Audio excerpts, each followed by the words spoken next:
اعوذ باللہ من الشیطان الرجیم، بسم اللہ الرحمن الرحیم۔ ڈاکٹر عادل رضا سیفی آپ کی خدمت میں حاضر ہے۔ ایک خبر سنی جس نے بہت زیادہ دل دکھایا کہ کچھ نجدی ملاؤں نے اپنے آقاؤں، اپنے حکومتی آقاؤں سے گزارش کی کہ سفارش کی ہے کہ روضہ رسول کو، حضور علیہ وسلم کو، جسم اطہر کو مدینہ شریف حرم کی سرزمین سے کہیں نامعلوم جگہ پر منتقل کر دیا جائے۔ وجہ کیا بنی کہ لوگ جو عمرہ اور حج کرنے آتے ہیں وہ یہاں پہ آ کے شرک کرتے ہیں۔ اور بے حیا بے غیرت لوگوں، تم لوگ امریکی ڈالروں پر ناچنے والے اور ان کے گیت گانے والے، آج تمہاری یہ نوبت آ چکی ہے۔ اصل میں وہ کہتے ہیں نا کہ جس کا کھائیں اسی کا ہی گائیں، تو یہ تم جس کا کھا رہے ہو اس کا گا بھی رہے ہو، تو یہ تو تمہاری بہت بڑی بھول ہے۔ تم نے ایسی حرکت کا سوچا بھی کس طرح؟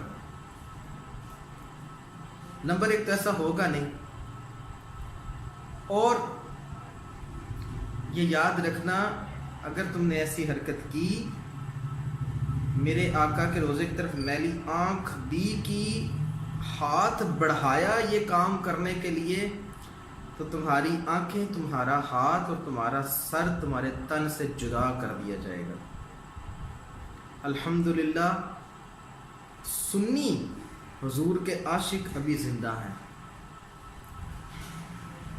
تو ایسی غلطی نہ کرنا۔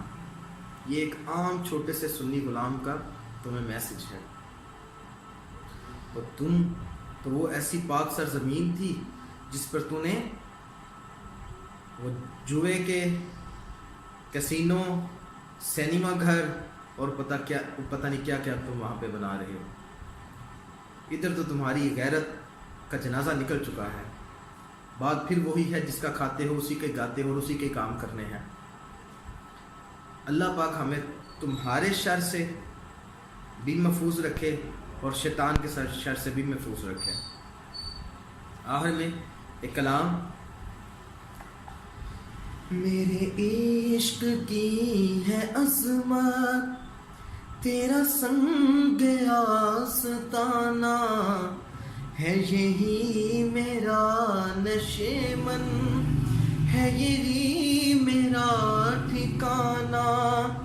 میرے عشق کی ہے عظمت، تیرا سنگ آستانہ ہے، یہی میرا نشیمن ہے، یہی میرا ٹھکانہ۔ تیری رحمت سراپا، تیری شفقت سراسر، تیری بخشش و کرم کا ہے معترف زمانہ۔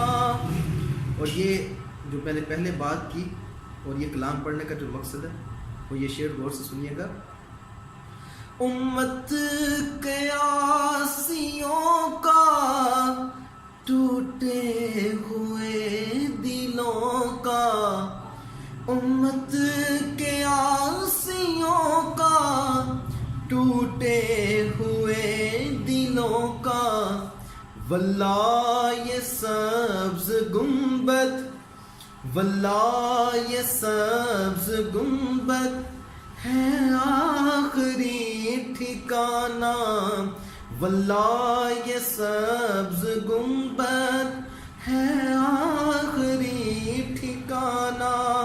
امت کے آسیوں کا، ٹوٹے ہوئے دلوں کا، واللہ یہ سبز گنبد ہے آخری ٹھکانہ۔